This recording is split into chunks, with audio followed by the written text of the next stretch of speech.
So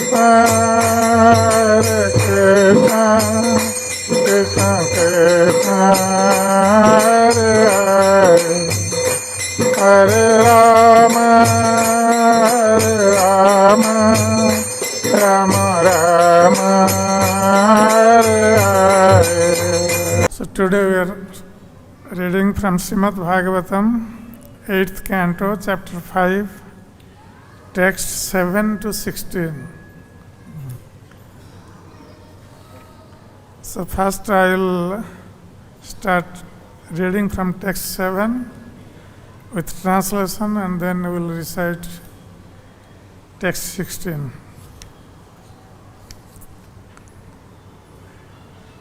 Sastascha chakshusha putra chakshusho nama vaimano puru purusa sudimna pramukhas chakshutasatmajaha. The son of Chakshu, known as Chakshusha, was the sixth Manu. He had many sons, headed by Puru, Purusa, and Sudimna.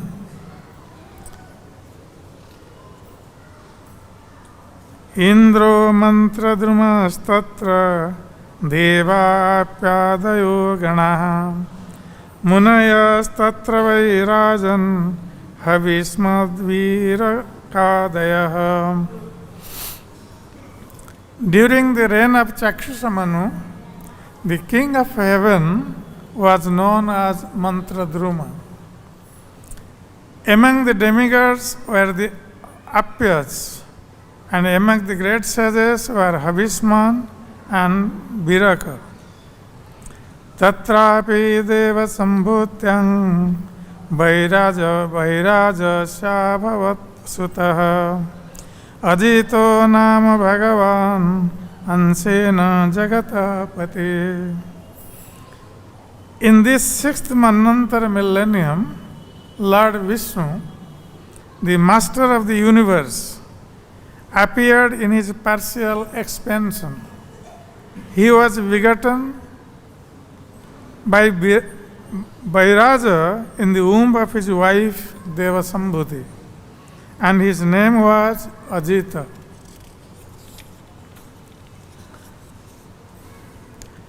Payodhingena nirmatya suranang sadhita sudha brahmamanum vasidruta kurmarupena mandara.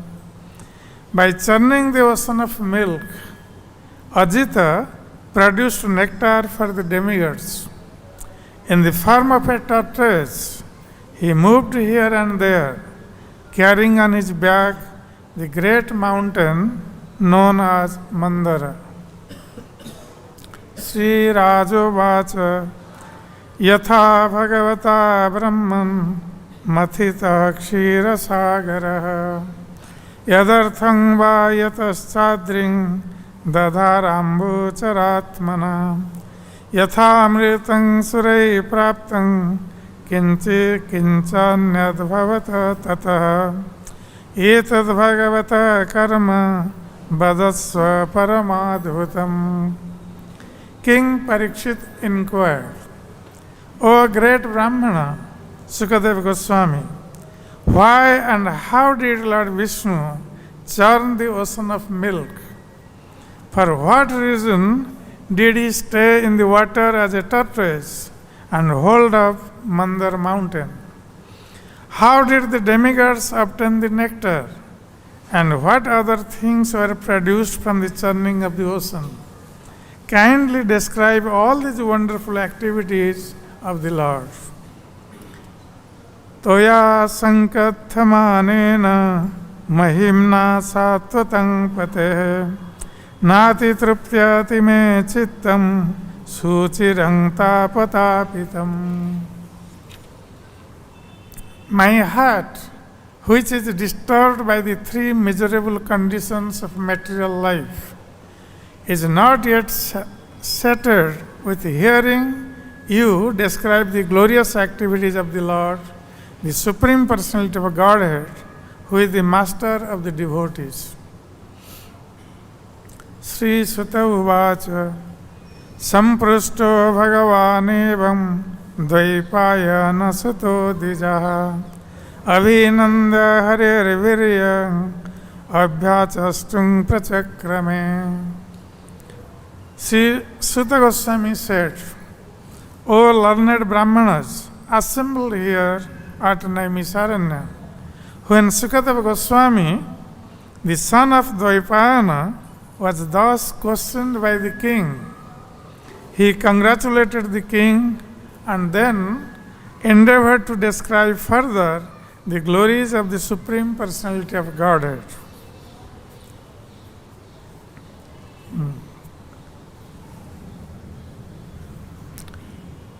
Sri Sukha Uvacha Yada Yuddhe Sure Deva Badhyamana Sita Yudhai Gata Sabonipatita Notisteran Smabhurishaha. So these are two verses together. So now we will read the 16th verse. Yada durvasa sapena sendra lokastrayo nupa nisrikascha bhavangstatra nesurijyadaya kriyaha. Sri Sukha Uvacha Sri Sukadeva Goswami said, Yada, when, Yuddhe, in the fighting, Asurahi, by the demons, Deva, the demigods, Badhyamana, besieged, Sita Ayudhe, by serpent weapons, Gata Asavaha, almost dead, Nipatitaha, some of them having fallen. Na, not, Utistaran, got up again. Sma, so became. Bhurisa, the majority of them. Yada, when. Durvasa, of Durvasa Muni. Sapena, with the curse. Sa Indraha, with Indra. Lokaha Trayaha, the three worlds. Nupa, O king. Nirishikaha, without any material opulence. Cha, also. Abhavan, became. Tatra, at that time, Nesu, could not be performed. Ijja Adaya, sacrifices. Kriya, ritualistic ceremonies. Translation and purport by Srila Prabhupada. Translation. Sukadeva Goswami said, when the Asuras, with their serpent weapons, severely attacked the demigods in a fight, many of the demigods fell and lost their lives. Indeed, they could not be revived. At that time, O king, the demigods had been cursed by Durvasa Muni. The three worlds were poverty-stricken, and therefore ritualistic ceremonies could not be performed. The effects of this were very serious. Purport. It is described that while Durvasa Muni was passing on the road, he saw Indra on the back of his elephant and was pleased to offer Indra a garland from his own neck. Indra, however, being too puffed up, took the garland and without respect for Durvasa Muni, he placed it on the trunk of his carrier elephant. The elephant, being an animal, could not understand the value of the garland. And thus, the elephant threw the garland between its legs and smashed it. Seeing this insulting behavior, Durvasa Muni immediately cursed Indra to be poverty-stricken, bereft of all material opulence. Thus, the demigods, afflicted on one side by fighting demons and on the other by the curse of Durvasa Muni, lost all material opulences in the three worlds. To be extremely opulent in materialistic advancement is sometimes very risky. The materially opulent person does not care about anyone, and thus he commits offenses to great personalities, such as devotees and great saints. This is the way of material opulence. As described by Sukadeva Goswami, Dhana Durmandhan, too much wealth makes one blind. This happens even to Indra in his heavenly kingdom, and what to speak of others in the material world. When one is materially affluent, he should learn to be sober and well behaved towards Vaishnavas and saintly persons. Otherwise, he will fall down.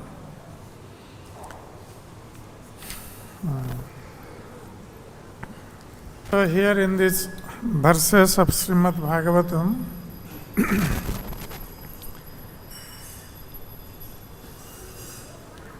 the misfortune of the demigods has been described. So when Srila Sukadeva Goswami was explaining about the sixth Manvantara and how the Lord inspired the demigods and demons to churn the ocean of milk. So, Parikshit Maharaj became very curious to know about this. That why did the Supreme Lord engage the demigods in churning the ocean of milk, and after churning the ocean, what came out from the ocean? He was very eager to know all these things.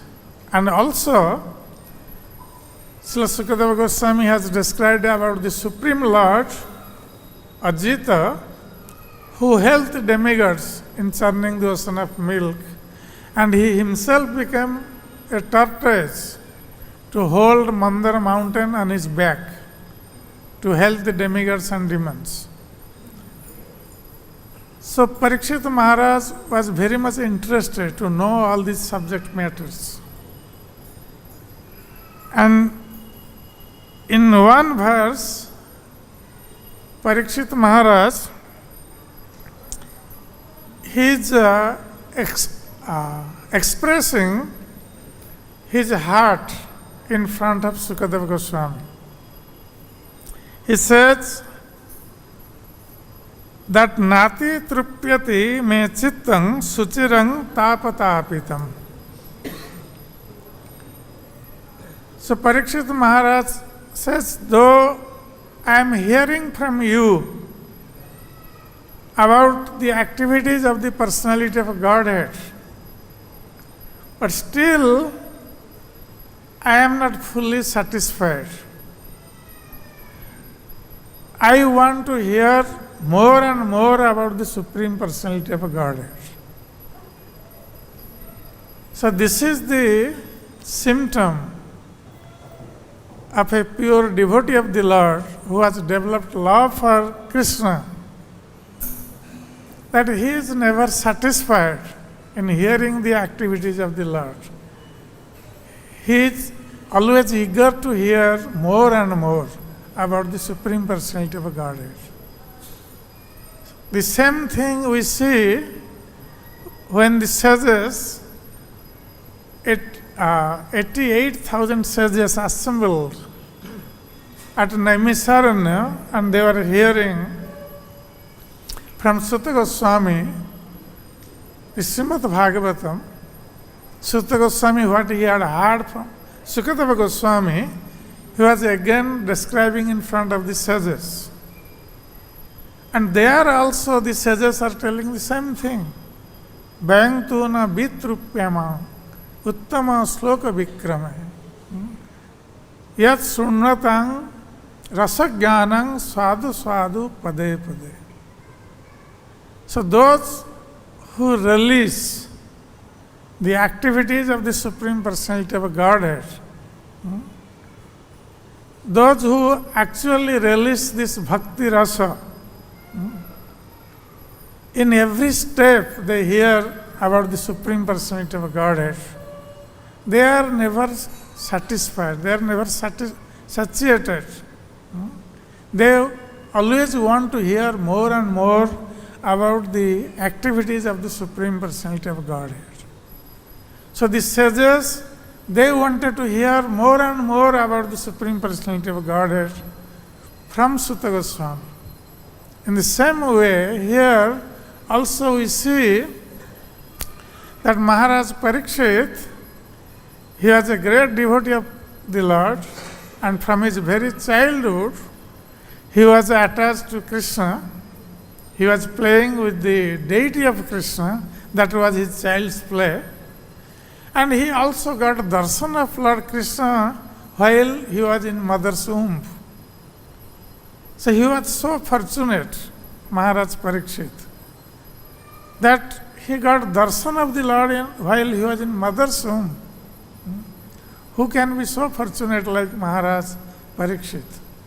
So it was natural for him to be attached to Krishna and hear about his activities again and again from such an exalted soul like Sukadeva Goswami. That's why when Sukadeva Goswami just mentioned about Lord Ajita, how he helped the demigods to churn the ocean of milk, then he became very eager to hear about the Lord and his activities in churning the ocean of milk. That's why he says, Nati trupyati me chittam suchirang tapatapitam. That my heart is not satisfied.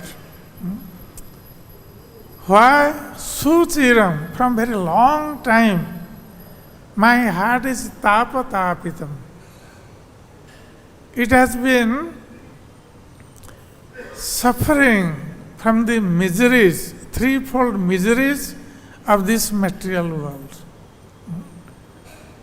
In material world, we all suffer from threefold miseries. Adhyatmika, Adhidaivika, Adhibhautika miseries. Everyone has to go through.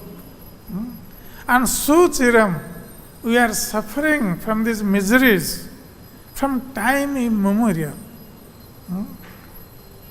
So we are always suffering in every lifetime. And still we have not developed love for the Supreme Personality of Godhead. Though we are suffering again and again, still we are becoming attached to material life, and we are thinking one day I can become happy in this material world. This is a great dream. We are dreaming, hope after hope, that one day I will become happy. And we make so many plans for that. When we fail in one plan, we make another plan. We think, oh, maybe I will become happy with this. So this is going on. That's why Parikshit Maharaj is telling Suchiram from very long time. I am suffering from these threefold miseries.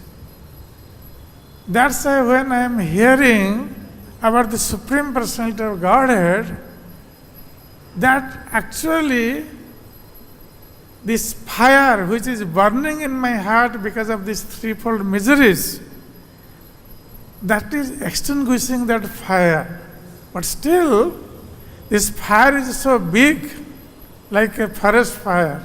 Sansara davanala.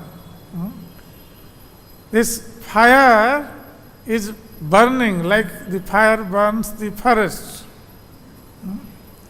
And when there is fire in the forest, it spreads very quickly throughout the forest. And it cannot be extinguished by a bucket of water. Or even by fire brigade, sometimes we hear fire in the forest and the fire brigade takes long time to extinguish that fire. Sometimes they are not even successful. So to extinguish that forest fire, there should be rain. When there is heavy rain, then easily the forest fire can be extinguished. That's why when every morning we sing Sansara Dava Nalalida Loka Tranaya Karuna Ghana Ghananta. So the spiritual master who has received the mercy from the Supreme Personality of Godhead, so he rains that mercy on us. And when he rains that mercy on us, then the fire burning within our heart because of these threefold material miseries is extinguished. So here Parikshit Maharaj is telling that tapatapitam, that this threefold miseries since time immemorial is burning. So this pastimes of the Lord, this is just like a rain.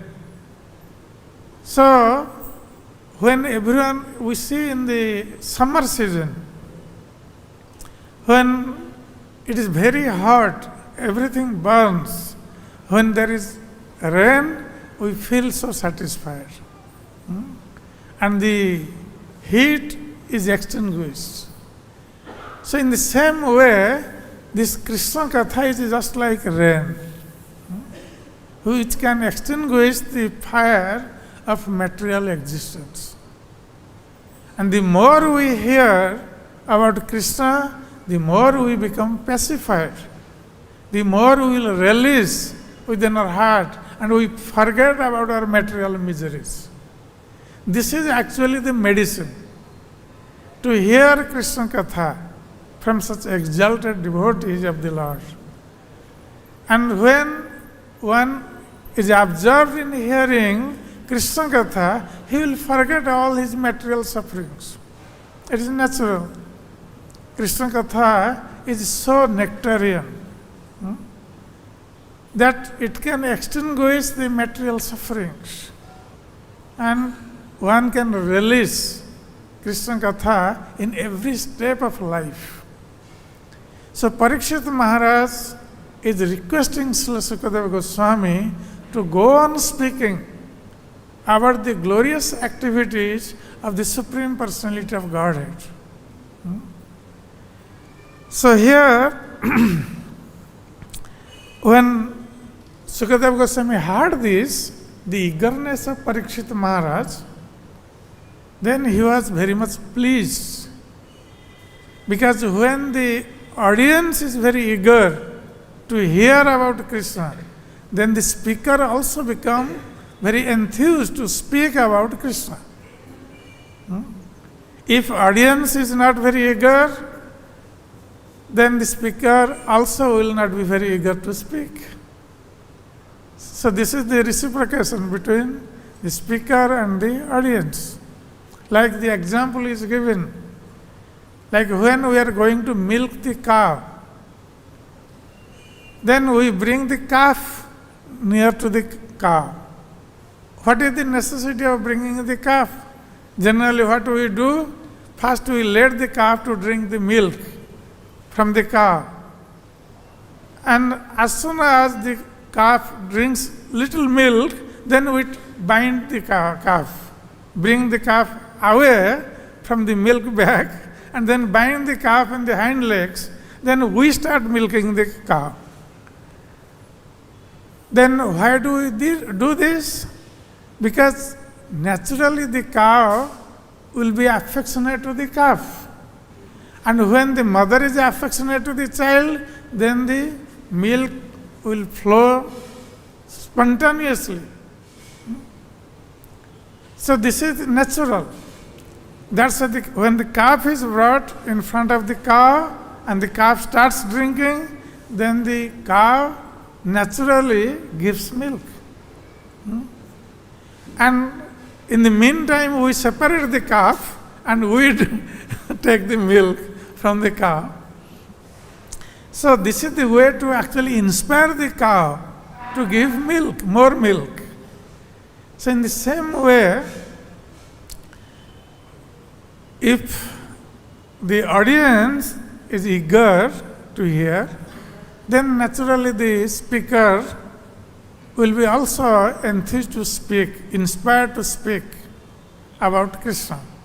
So since Parikshit Maharaj was very eager to hear, then Sukadeva Goswami responded also with same eagerness to speak about Krishna. He thanked Parikshit Maharaj for his question, and then he started speaking about the glorious activities of the Supreme Personality of Godhead. So when he was describing that Yada Yudhe Asurair Deva Baddhamana Sita Yudhe, because Parikshit Maharaj asked the question that why did the Supreme Personality of Godhead engage the demigods in milking churning the ocean of milk? What was the reason? So now Sukadeva Goswami is describing the reason. That why the ocean of milk was churned. Yada yudhe asurair deva baddhamana sita yudhe. So when there was a fight, Sukadeva Goswami is explaining the reason. That when there was a fight between demigods and demons, there is always generally the fight, demons and demigods. So when there was once a fight between demigods and demons, then the demigods were killed by the demons, by their sharp weapons. Badhyamana Sita Yudhe. So with the sharp weapons, like Prabhupada says, like serpent weapons, they are very sharp weapons. So when the demigods were killed by the demons and they lost their lives, Gatasavo Nipatita Not Tishtaren, not Uttistaren, Bhurisha. So the demigods lost their lives, they fell on the ground and they could not be revived. And many of the demigods, they lost their lives like this by the demons. They were killed by the demons. Then what happened? The rest of the demigods, they have to flee the battlefield. Otherwise, they were also going to be killed. But here, the question arises that these demigods, they were devotees of the Lord. Though they are not pure devotees, but still they are devotees of the Lord. though they have some material desires also. But specifically, the demigods are always protected by the Supreme Personality of Godhead, because they are appointed by the Supreme Personality of Godhead. They are performing their respective duties in their demigod posts. So Indra, the king of heaven, so he is also appointed by the Supreme Personality of Godhead. And that's how we see that Indra, though sometimes or most of the time, he offends the Supreme Personality of Godhead himself. We see how Indra offended Lord Krishna by sending torrents of rain to devastate Vraja and the inhabitants of Vrajabhumi.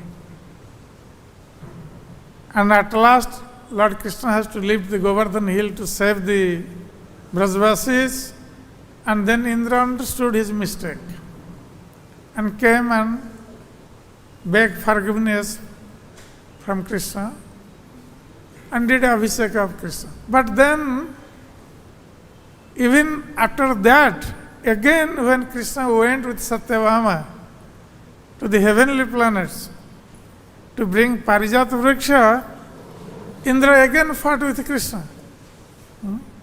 He forgot that Krishna was the Supreme Personality of Godhead. So Indra commits these mistakes again and again. But still, the Lord is so merciful, because Indra is his appointed authority. So the Lord is so merciful, he forgives Indra again and again. So we see that the Lord always protects the devotees, and the demigods are always protected by the Supreme Personality of Godhead. As we see in this churning of the ocean of milk, Parikshit Maharaj asked a question to Srila Sukadeva Goswami, that in the churning of the ocean of milk, the demigods and demons, both of them, they worked very hard to churn the ocean of milk. It is not that the demigods worked harder than the demons. Both parties worked very hard. But at the end, when nectar came out from the churning of the ocean of milk, then the nectar should have been divided between two parties, demons and demigods. But what happened? The demons could not get the nectar, but the demigods got all nectar. Though they both worked hard, but the result was given to demigods, and the demons could not get the result of their hard labor. So Parikshit Maharaj asked this question to Sukadeva Goswami, that how is it that the both parties worked very hard, but the demigods got the nectar and the demons could not get anything. So Sukadeva Goswami answers that question. He says the demigods got the nectar because they were devotees of the Lord. And the demons were not devotees of the Lord. Even if they worked very hard, but still they could not get the nectar. So that means those who are devotees of the Lord, they have some special privileges. It is given by the Supreme Personality of Godhead.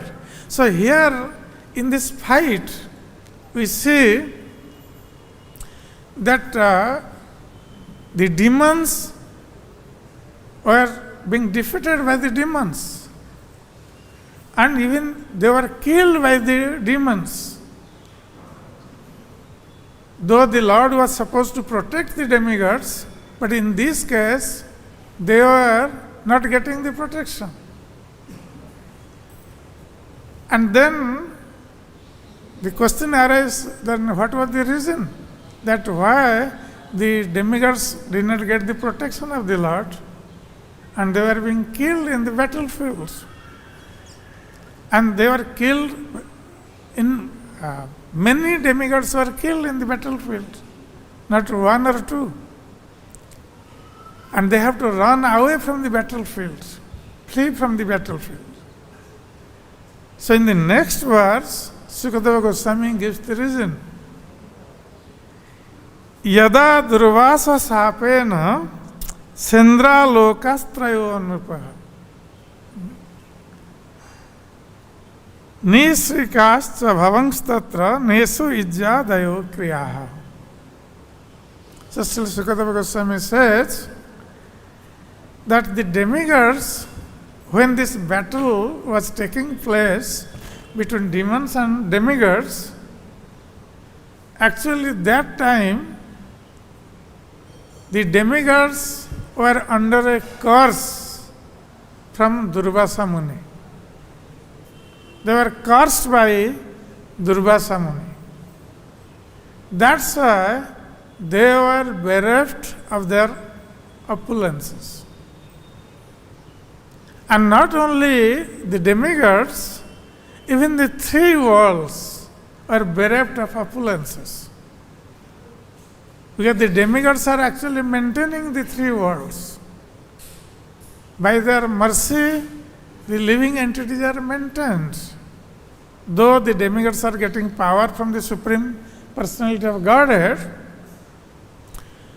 but they are actually maintaining in different ways the living entities of the three worlds.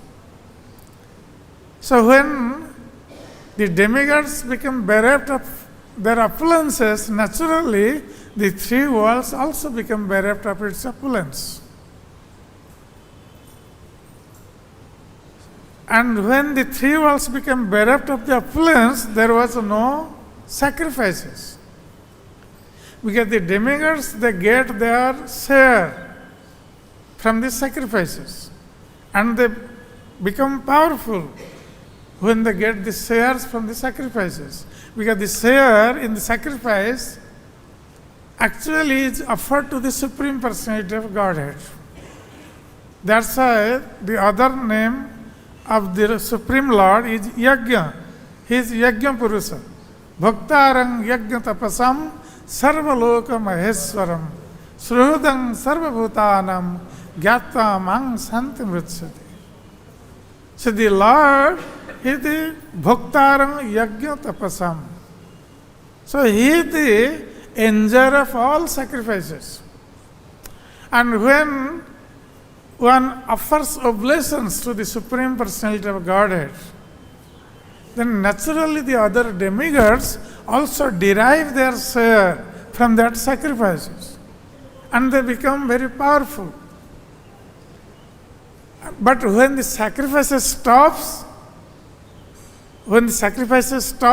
then the demigods, they don't get their share. The Supreme Lord is not being worshipped. Then these demigods, they become very powerless. They become bereft of their opulences, naturally.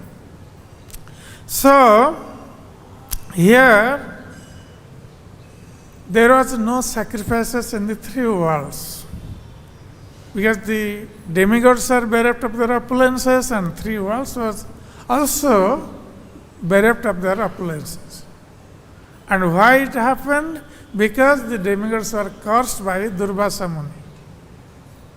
So Srila Prabhupada writes in the purport that why Indra was cursed by Durvasa Muni, and how this material opulence is very dangerous, very risky. That once Indra was traveling on the back of his elephant Airavata. So Durvasa Muni he was traveling also on the road. So when Indra was coming on the back of the elephant, and Durvasa Muni saw Indra, then he became very pleased with Indra.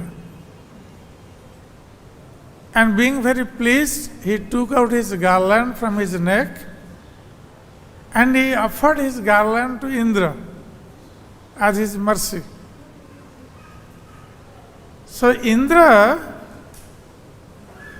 because he was very puffed up, his material opulence, because of his material opulence, he did not receive the mercy of Durvasa Muni properly.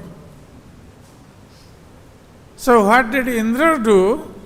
Instead of respecting Durvasa Muni's garland, because when a garland of the deities or a great personality is offered to us, generally we pay our obeisances or toss the garland on our head. In that way we respect the garland, we smell the garland, then we put the garland on our neck. So that is a respectable way to receive the mercy garland of the Supreme Lord or his devotees. But Indra, instead of doing this, he took that garland from Durvasa Muni and he put that garland on the neck of his elephant. And this elephant, because elephant was an animal, elephant does not understand, he does not know how to respect a garland of a great personality. So because of animalistic nature, then the elephant, what did he do? Then he took that garland from his neck through his trunk and put that garland at his legs, in between his legs. And then he crossed the garland in front of Durvasa Muni. Durvasa Muni was watching this. Then Durvasa Muni became insulted. Indra did not properly receive the garland of Durvasa Muni, and in this way actually he insulted Durvasa Muni. When in front of his own eyes, his own garland was crushed by the legs of the elephant. So, Durvasa Muni became very angry, and we all know that he becomes very angry easily. And in this case, Durvasa Muni became very angry on Indra and immediately cursed him to become bereft of all material opulences. Why did he curse like this? Because Durvasa Muni thought that Indra has become very puffed up, very proud because of his material opulence and his material position. When someone is materially opulent and one is situated in a higher position, then naturally the pride develops in him. And in Srimad Bhagavatam it has been stated that Janmaiswarya Srutasri Edhamana Madahapuman.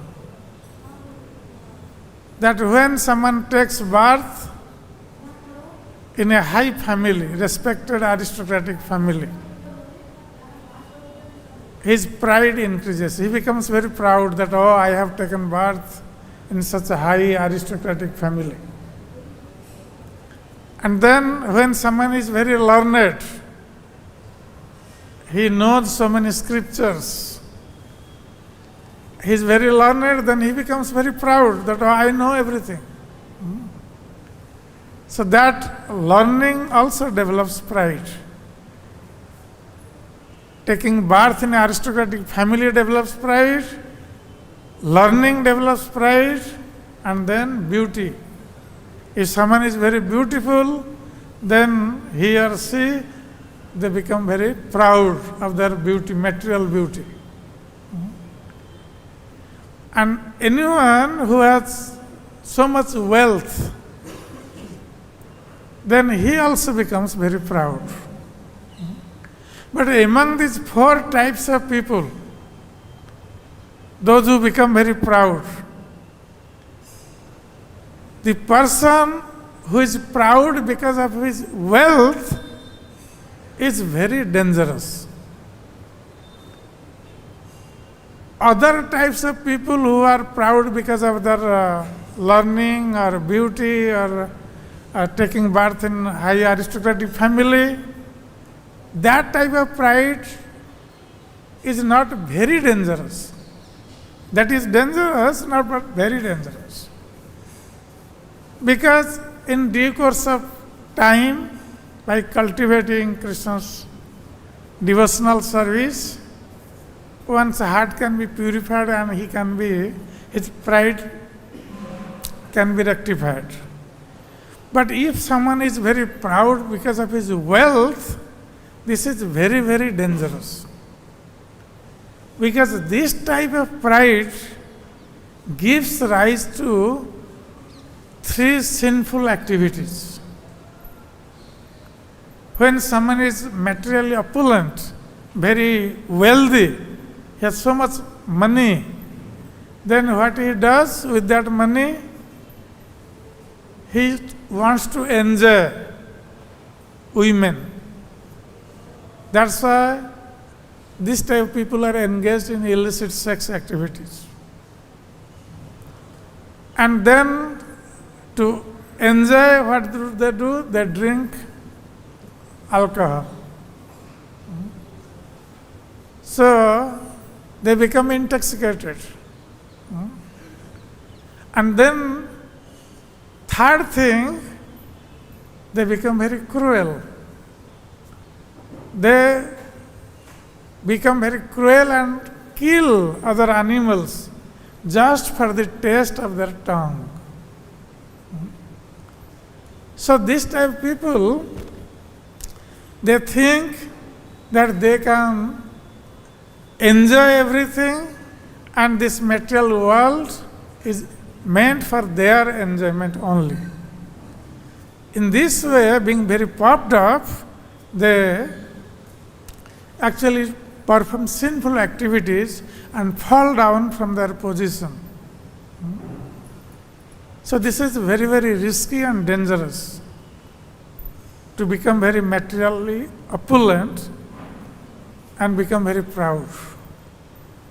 So here we see that Indra, because he was materially opulent, king of the heaven, he had all opulence available in his command.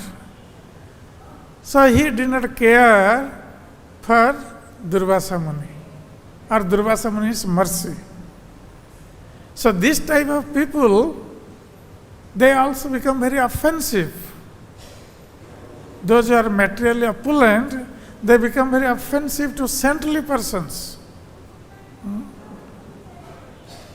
They become so proud of their material position, they don't care for the saintly persons or Vaishnavas. And they offend them. So here Indra offended Durvasa Muni. And Durvasa Muni thought that this type of behavior of Indra has come because of his material opulence. And if I curse him to become bereft of material opulence, then his pride will go away. He will come to his senses. Because he is proud because of his wealth, now there will be no wealth. When one will be poverty stricken, then he will come to his senses. So this is actually the mercy of the saintly persons. The same thing happened with Maningriva and Nalkuber. They were very proud as Kuber's son and they were intoxicated. They did not respect Narada Muni. That's why Narada Muni also cursed them to become trees. because they were naked. But saintly person's curse is also mercy.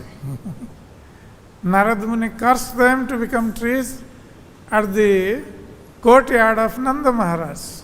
So Krishna could deliver them. So here we see that Durvasa Muni cursed Indra to become poverty-stricken. So he will come to his senses. Because this is very detrimental to devotional service. This pride is very, very detrimental to devotional service. That's why Chaitanya Mahaprabhu has instructed us to become Trunadapi Sunichena Tarorapi Sahisuna Amanina Manadena Kirtaniya Sada. So one has to become humble to cultivate devotional service. Otherwise this pride will spoil everything. One will fall down from his position. So, also that's why Lord Krishna says that those who have material opulence, those who have material beauty, those who are born in high aristocratic family, and those, what is the fourth thing? Knowledge. Those who are very knowledgeable. So, if they are endowed with these four things, but still they have no pride, they are very humble in their attitude. So that means they have received my mercy. That in spite of all these things, if someone is not very proud, that means he has received the mercy of Krishna. That's why the great devotees, though they are endowed with all these four things, they are not very proud. They are always humble in their attitude, and they cultivate Krishna consciousness to please Krishna. But those who have not received the mercy of Krishna, with this material opulence, they become very proud, and specifically this material wealth. It is very, very dangerous. And that's why here Indra, because of his material opulence, he did not care for Durvasa Muni, then he was cursed. And it has been stated that Ayustriya Yaso Dharma Lokanang Asisa Evacha Hanti Shreyansi Sarvani Punsa Mahat Atikrama. When someone insults a Vaishnava or a saintly person, then he will lose his duration of life, ayu. He will lose Shriya, his material opulence, his religious principles, his glories, and all that he has received, all the blessings he has received, he will be bereft for all these things when one insults a saintly persons. So it is very, very dangerous to see that Indra, because he insulted Durvasa Muni, that's why in this battle between demigods and demons, the demigods were defeated by the demons. This was one of the reasons Sukadeva Goswami is describing. So we'll stop here. Hare Krishna. So, is there any comments or questions? Fun? I told how to respect. Normally what happens, sometimes the cool of mala, so it is very soft, and when Pujari hears, immediately when we respect and when we put it on the neck, and all the petals False. So people are stepping. So what to do? So when petals fall down, you take it out.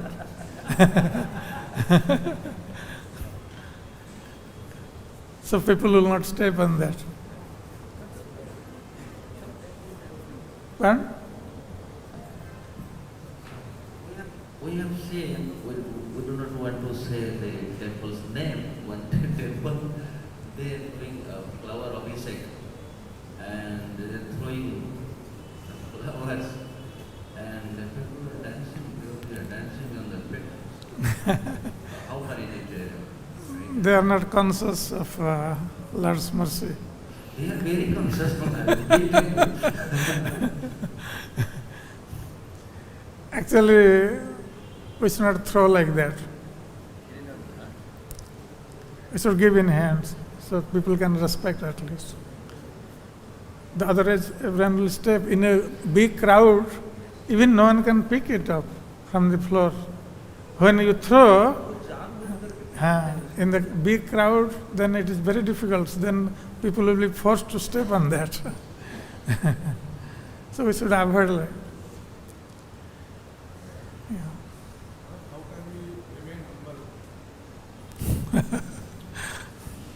Chaitanya Mahaprabhu says, it is very difficult, but it is essential in devotional service.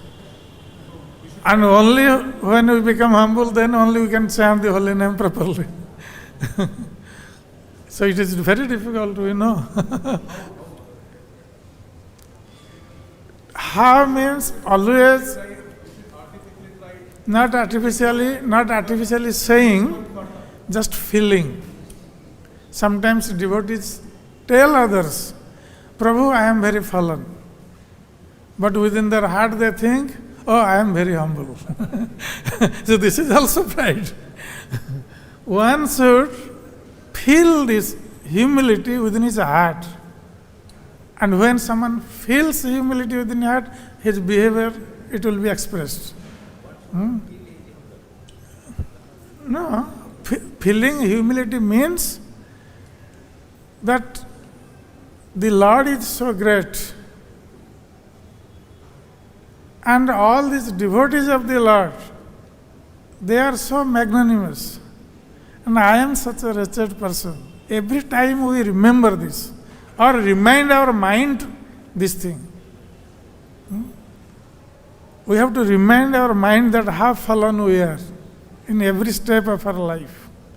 Then we can remain humble, and we start, when we chant the holy name, naturally our heart will become purified and this feeling will come.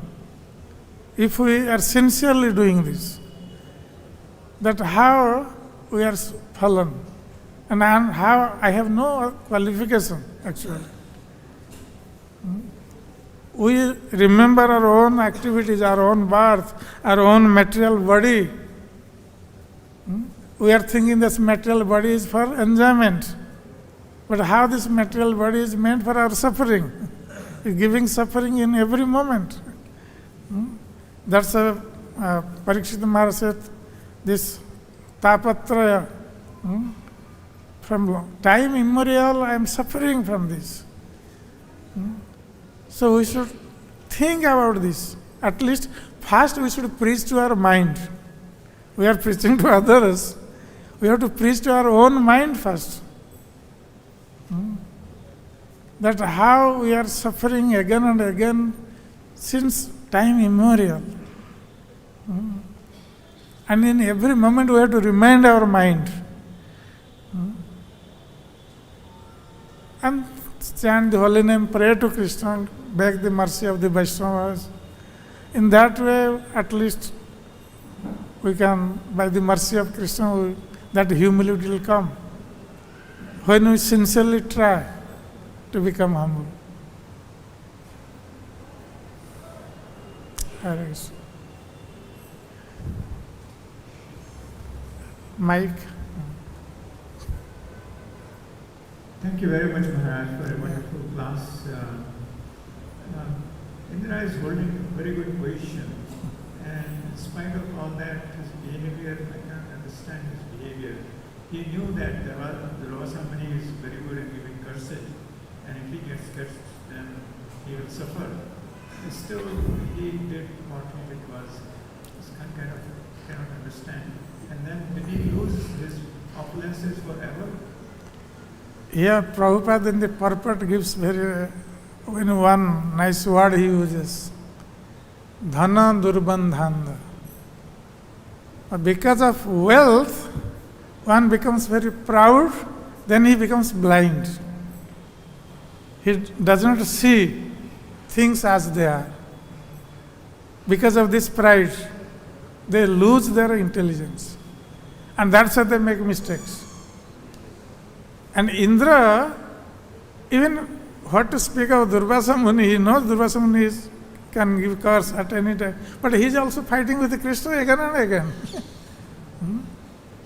Krishna is the appending authority of Indra. He has appended Indra. But still, because of his material opulence, he is forgetting. Becoming blind. That he is going to fight with Supreme Personality of Godhead. So that's why Prabhupada says it is so dangerous, this material opulence. It can make one blind, materially blind. What to speak of spiritually blind? Materially blind, spiritually blind is blind person. So Indra's position is like this, because of this material opulence. That's why one has to be. Actually, from this we have to learn that how we should be very careful in our behavior and how we should not let our pride make us blind. We have to be very careful. From these instructions we are taking the lesson. That's why it has been described for our education. That how we should be very careful, how we should become very humble, and don't let our pride take over our intelligence. So we make mistakes again and again, and we offend saintly persons.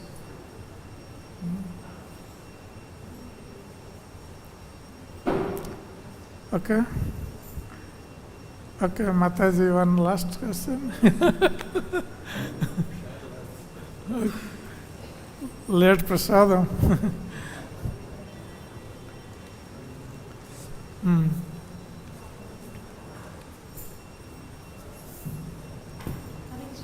Right.